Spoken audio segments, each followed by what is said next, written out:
So fun stuff we continue on here today with. So this month, I decided that I wanted to share with you all as a theme the idea of speaking truth to power. And this idea, this concept, this phrase actually originated from a 1955 pamphlet by the American Service Committee. And it was called Speak Truth to Power, a Quaker Search for an Alternative to Violence. Now, as we know, Quakers are generally, pacifists, and so they wanted to figure out a way to insert themselves in the conversation in a way that would promote love and peace and unity and harmony and higher spiritual principles. So they wrote this pamphlet, and it became very popular, especially later on during the civil rights movement. And so oftentimes you may hear the phrase in various articles or movies or what have you, but it really came from that, popularized in our country. The co-architect of that pamphlet was Bayard Rustin, an African-American civil rights activist who was also a Quaker, many generations a Quaker. And so we'll talk about him in a second, but I think it's really important that we recognize that that was one of the co-founders of now this whole concept that is so in regular use in our language. So speaking truth to power in that sense was about taking things that were happening in our country and in the world that were considered oppressive, that were considered discriminatory, that were considered unjust, and being able to speak into the atmosphere via this pamphlet, these ideas of essentially a community of love. And so that was the idea with this speaking truth to power, speaking into these power structures that may not be just. But for our purposes here, we're sort of taking a little bit of a spin on that to also include how do we speak truth to our own power? How do we speak truth to ourselves and to the world to power up, to be able to bring forth that innate divinity within? Using the power of the tongue, right, the root of the tongue, to be able to speak life into the world, to speak truth into the world, to speak justice and freedom and beauty and love and joy into the world, not fear and darkness and conflict and all of these other things that are of separation. I'm going to add into the spiritual space, as I've shared with you the last couple weeks, this concept we're holding space for between Mother's Day, when we started this, and Father's Day, which is in June, to be able to think about the ways in which we as a community and as a world need to speak truth to power to this idea of original wounding. And original wounding in two senses. Original wounding meaning the wounds that we carry as individuals and as a community from our families of origin, from our mothers and our fathers. But it's also about this idea of primordial wounding, the wounding that is essential to us as spiritual, as human beings, as beings that are walking in this world from the mother and the father that are divine.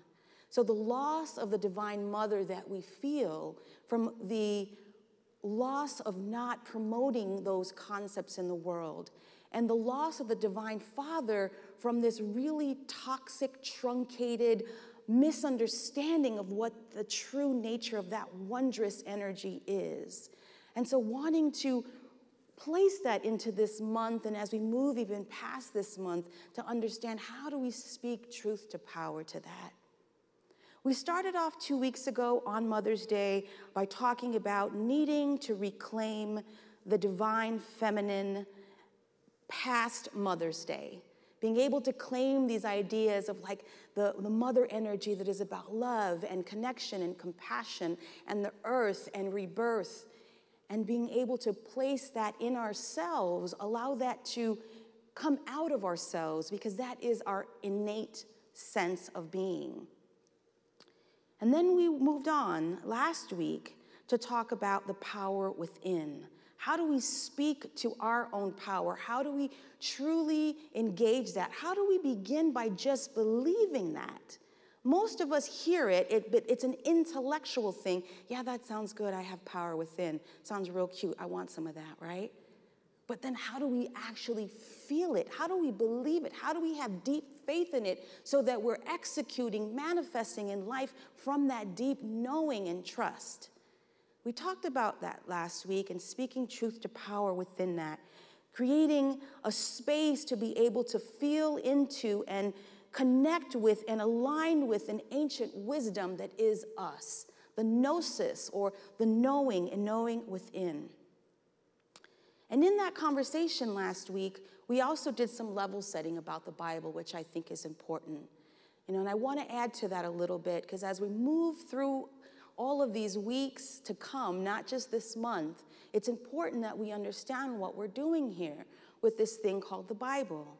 The Bible, as I said, had many editors over time, many redactors, many things that were added, maybe things that were taken out, many times translated over, so translated from the original Aramaic to then the Greek, to then the Latin, to then the English and other kinds of languages. So in some senses, there may have been some loss.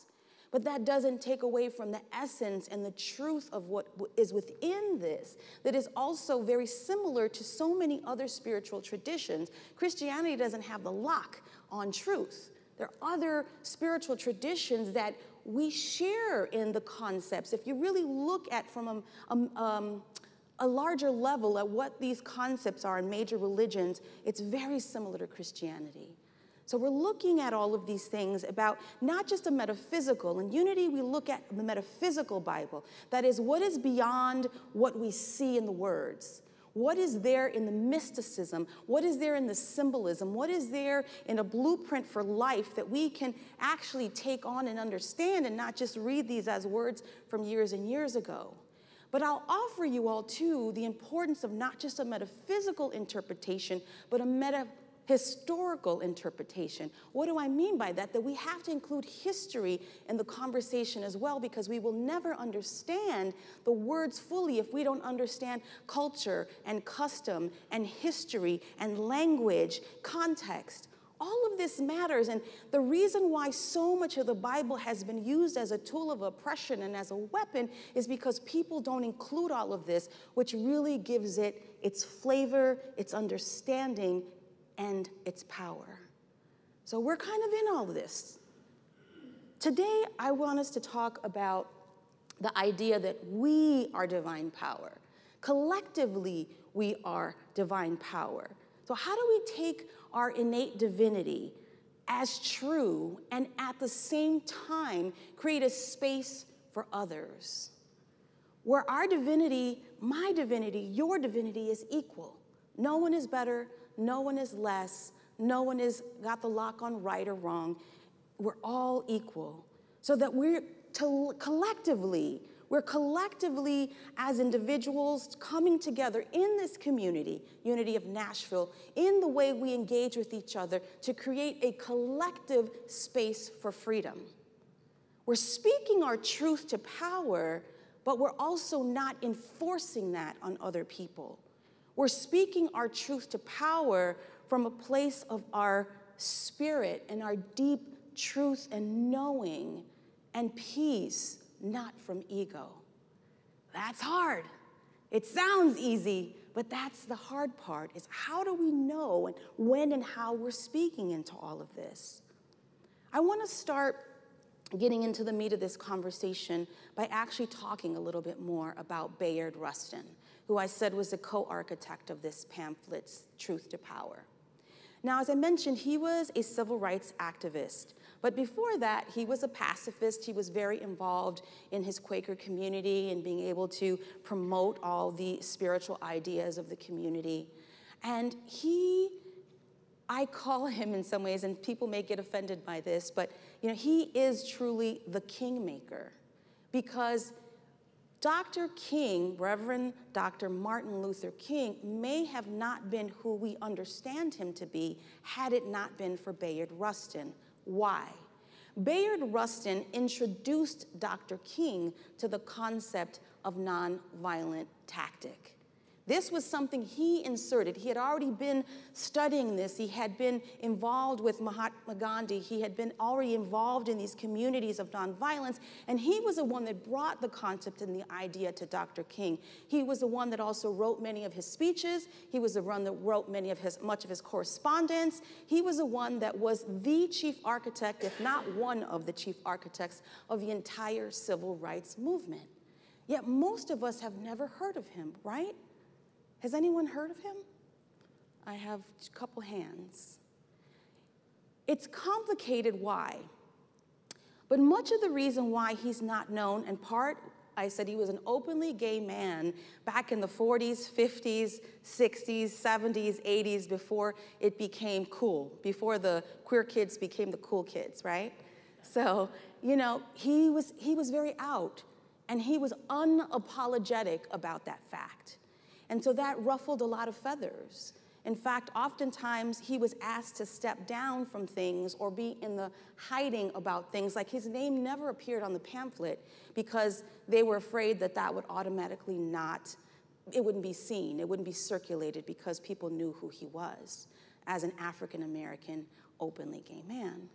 Many times in the civil rights movement, he was actually taken out of his leadership positions and then reinstalled when they figured out they needed him, but also because of this. He was too out.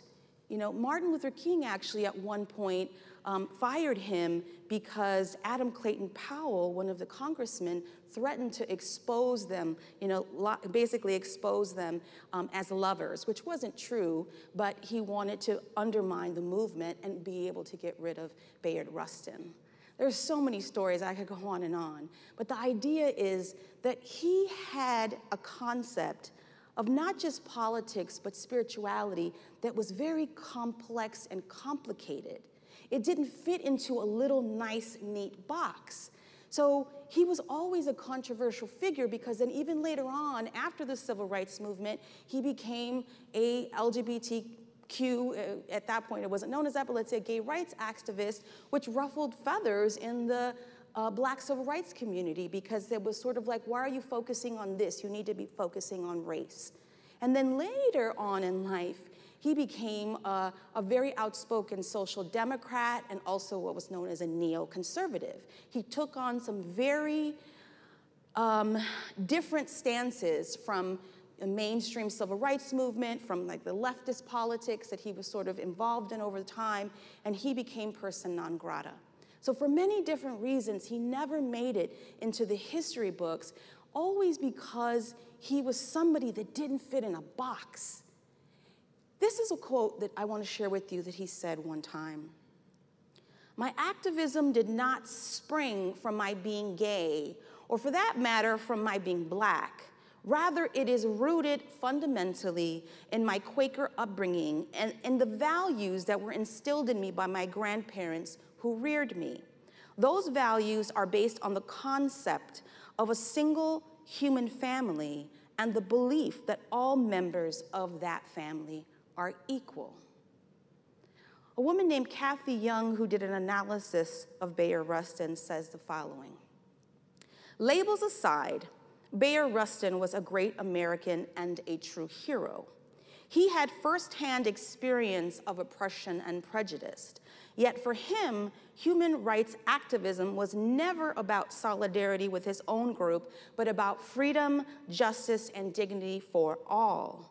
He had first experience of the shortcomings of Western democracy, yet he understood that it was a bulwark of the values he believed in and that it's worth fighting for. His legacy represents a challenge to both left and right.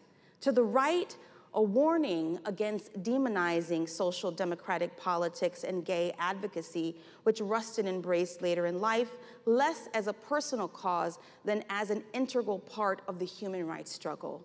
And then also to the left, a warning against treating the West and its allies as the cause of all ills." Again, this concept of like, how do we exist and not have to be put in a box? He used his spirituality as a launching pad, as a catalyst to be able to understand how he engaged in the world and how he actually engaged as a political figure. But movements, people as human beings, we tend to want to follow a party line, don't we? We tend to want that neat little box about what do we really believe, who to believe. If you believe that, no, you're not with us. This is kind of how we think. Now, many of us come from even spiritualities that were really good about creating those boxes, and you didn't go outside those boundaries, yes? But guess what? Sometimes that happens here, too. That happens in unity. You know, Charles Fillmore would always say, if this was in his 90s that he would continue to say this, he would say, I reserve the right to change my mind. I reserve the right to change my mind. What does that mean? That we are spiritual beings that are ever evolving. That if we don't evolve, we stagnate. And so that we need to be able to, as we develop spiritually, as we grow, as we connect, as we align, we change. Our thinking changes. The way in which we engage the world changes. I'm sure many of you would be shocked if I shared with you some of my sort of thoughts about the world today. You know, people see that I come from this trajectory, right? I was in social activism. I did a lot of work in nonprofits, social justice, yada, yada. But also, too, my thinking has changed. And as I get older, I laugh sometimes because I hear things that more conservative parties say and things like that, and I think, I get that now. People are shocked, aren't they? But this is what I mean. It becomes more complex. It becomes more complicated the more we try to really fully inhabit the principles, because then identity politics aren't important. Structural systems and what they can do and historically have done are important, but then where do unity principles stand within that? How do we evolve and make a space for change? How can we disagree together? How can we allow places for complexity? Because if not, is it just an all or nothing, an either or can it become this and? Can it become this and? You know, Jesus was to me the master of complexity. He was a master of nuance. He understood that there was all these layers that were operating at the same time, and yet we as human beings wanted to say, I'm right. You know, the Pharisees, the Sadducees, I'm right. This is spiritual law. Other people that were in the oppressed states wanted to say, I'm right. This is wrong. But he was inserting himself in a conversation where he wanted to share things are maybe more complex and yet at the same time easier than we think. If we turn to Luke chapter 19, this is Jesus and Zacchaeus. Here's what it says. He entered Jericho. He is Jesus. He entered Jericho and was passing through it. A man named Zacchaeus, he was a chief tax collector and was rich. He was trying to see who Jesus was, but on account of the crowd, he could not, because he was short in stature. So he ran ahead and climbed a sycamore tree to see him, because he was going to pass that way. When Jesus came to that place, he looked up and said to him, Zacchaeus, hurry and come down, for I must stay at your house today. So he hurried down and was happy to welcome him. And all who saw it began to grumble and said, he is going to be with the guest of this guy who is a sinner? Zacchaeus stood there and said to the Lord, look, half of my possessions, Lord, I will give to the poor. And if I have defrauded anyone of anything, I will pay back 4 times as much. Then Jesus said to him, today, salvation has come to this house, because he too is a son of Abraham. For the Son of Man came to seek out and save the lost. Now I ask you all an important question. Who was lost there? Who was potentially lost in that passage? And maybe who was more lost than others in that passage? Let's look at this for a second. We're going to take this apart a little bit metaphysically.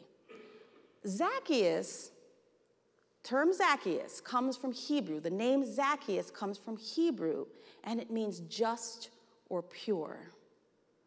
Now, Zacchaeus was a tax collector, and the people hated the tax collectors.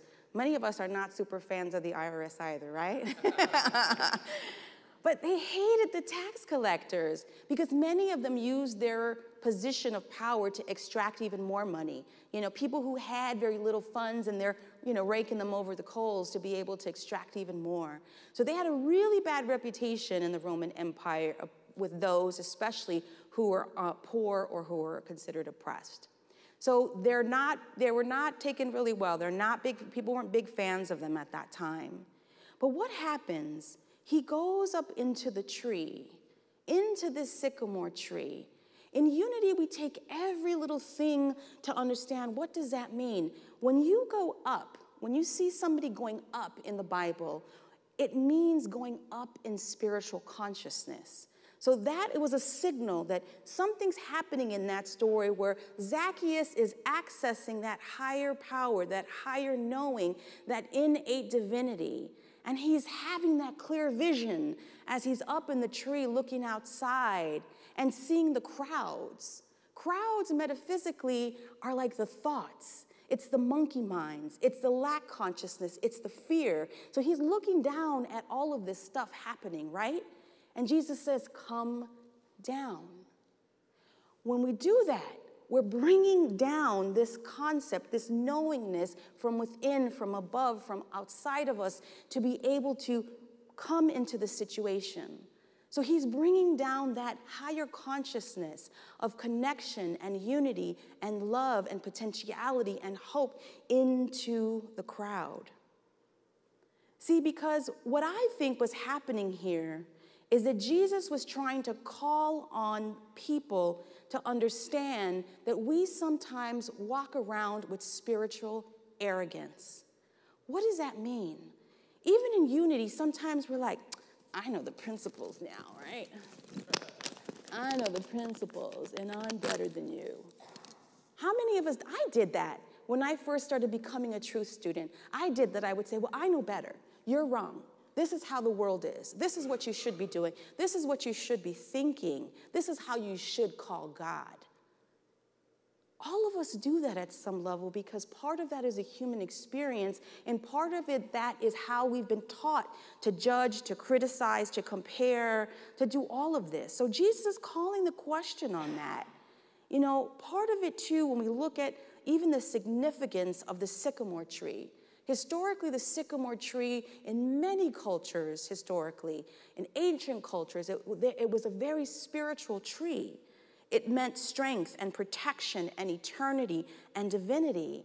In many spiritual traditions, that were pagan, or other older traditions, they thought that the sycamore tree warded off evil and also invoked the divine.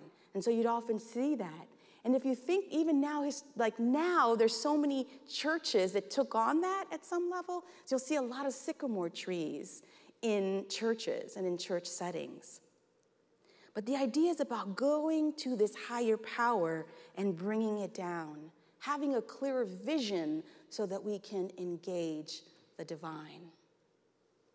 I want us to take that into meditation because I think there's a lot there for us to kind of really just allow to rest for a second. How can we allow for these ancient mysteries to unfold? How can we challenge ourselves to awaken and to awaken from the old systems and structures of thinking that ultimately confine our spirit? So I invite you all to just take a couple deep cleansing breaths. Close your eyes. If you haven't done that before, challenge yourself. Close your outer eyes so your true inner eye can open to see and to feel and to be and to know. Breathe into that. As we invoke collectively here this inner divinity, this collective inner divinity, this wisdom, this ancient knowing. Breathe into that. Relaxing into the truth of who you really are. That one presence, that one power that is living and moving and breathing in you, in God as you. God within us, around us, between us.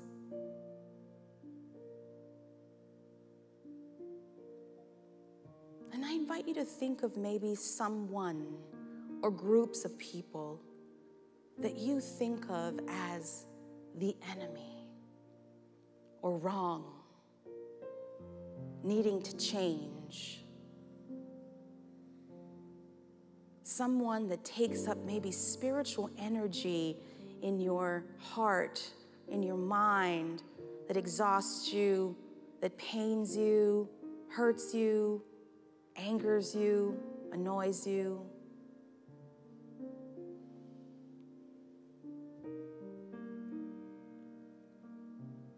And now allow yourself to connect to that truth beyond what you think you know. Allow yourself to connect to this idea that there is no enemy, that there is no us and them, that there is only unity, that there is only allness and eternity, that I am a vision of you, you are a mirror of me. And all of these thoughts of fear and of lack and of limitation and division and chaos are not the truth of who we are and who we have come here to be. So how can we invoke power today to be able to dominate or domineer or control our thoughts and our words and our feelings, to truly be the conduits of spirit, to truly be the agents and the angels of love? What do we need to let go? What do we need to take on? How do we need to engage and be in order to really be in spirit? Breathe that in. Allow spirit to source you and know that more will come as you set the intention for this space to open, to widen, to bless you deeply and profoundly, to see just as Zacchaeus above. Take a deep breath and open your eyes. Come back. Shake it off. Ability to see. You know, we have to be careful as we create our spiritual community that we don't fall into the same trappings like the crowds, like the Pharisees, like the Sadducees, where we're leaving people behind. If we say that we are a welcoming community, then that means everyone. I've heard unity churches that say, well, that church has angels in their sanctuary. That's not unity. Or I've heard people say, those people have Bibles in their sanctuary. Well, that's not unity. I've heard people say that, you know, if you have beliefs in other kinds of systems of spirituality, you know, that's not unity. Or maybe you say, I want to be able to include people, and then you have transgendered homeless people coming into your sanctuary, and you're like, well, I didn't really mean it that. True stories, all true stories. When we move into this spiritual space, when we continue to build ourselves and this community, we have to be clear about what are we seeing? What do we believe, and how much are we going to push that belief if we truly want to inherit the queendom or the kingdom? We can't have an exclusive club here where it's just the cool kids, the queer kids, the lefty kids. There are Republican unity, folks. I know that's hard. Like, it's like the unicorn, right? It's like the rainbow unicorn. There are, you know, and we should be okay with that. We cannot judge people for what they believe. If they are here and they want to be here and they are believing in the principles, they are part of this community. You know, there are people that have left this community, and I will say recently, who felt they weren't welcome. You know, whether we believe that vaccines are yay, vaccines are a nay, whether we fly whatever color flag, we are all unity. So we have to be careful not to replicate the divisions that are out there. We believe in oneness. We believe in unity. We believe in common humanity. We believe in collective dignity. I'm going to close by sharing a little bit about the concept of the sycamore tree, because I think it's such a beautiful symbol for us to carry forward. The sycamore tree is one of the oldest in existence in sort of the plant family. So we're talking 100 million years old. It can grow up to 130 feet tall and almost 7 feet in diameter. It comes from the Middle East and from East Africa, and it's known to have been birthed in hilly and mountainous areas. And the trees can withstand a lot. The trees have the amazing ability to be strong and hardy and adaptable. They are resilient, they are fertile, they are hardy. They can withstand strong winds. They also provide an amazing place for shade and for cover. A sycamore tree, September 11th, 2001, saved St. Paul's Chapel in New York City when the Twin Towers went down. Did you all know that? There was a sycamore tree in that yard. And when the explosion happened, it uprooted the tree. And by doing that, it created a way in which the tree protected that chapel. Has anyone ever been to Ground Zero? If you haven't been there, it's amazing, because you don't understand the magnitude of the mystery until you step there and you see everything around it has gone. Everything around it blew down, but that church still stands. That sycamore tree shaded it, and all the debris that was coming down did not reach the church. And so it was able to provide cover. And by doing that, that church became the respite center for Ground Zero. So then people who, all the firefighters, the first responders, the volunteers, people that were left without family members, that were grieving, people that maybe didn't have a way home, that didn't have food, it became a center for all that was good, for all that was understood about common humanity, where people could be there and be their best and true selves. Hope, service, love, healing was all there. So for us, as I close today, I invoke this concept that we move forward with the sycamore. Bring it all in, you know? Jesus gathered all of the weirdos, right? All of the weirdos, people that nobody accepted, that nobody wanted, that nobody understood, even those people that were hated, like the rich people or the tax collectors. Brought them in for respite and for shade, welcomed them, welcomed healing, love, support. So as we move forward in this, let's think about what it means to really be unity and to engage this concept of radical hospitality.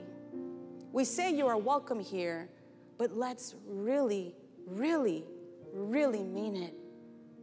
Because together, we are divine power, not separately. We will never fully ascend and descend and share our message unless we understand that it all starts right here and right now in that understanding of the sycamore. And so it is.